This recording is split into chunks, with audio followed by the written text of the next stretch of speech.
In this tutorial, I'm going to show you how to easily get to your Wi-Fi password in Windows 11. Start by selecting the Start menu, then Settings. Once that opens, you want Network and Internet. Next, expand the Wi-Fi settings.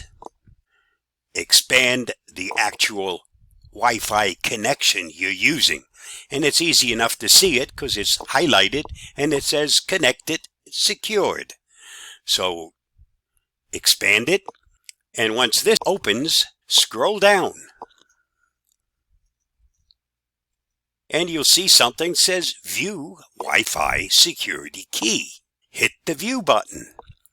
There is your network and there is your security key. So if you haven't already written it down, now's a good time to copy this and write it down so that you'll have it if you ever need it again. Stay safe, stay secure. I hope that helps. Bye-bye, and thanks for watching this video.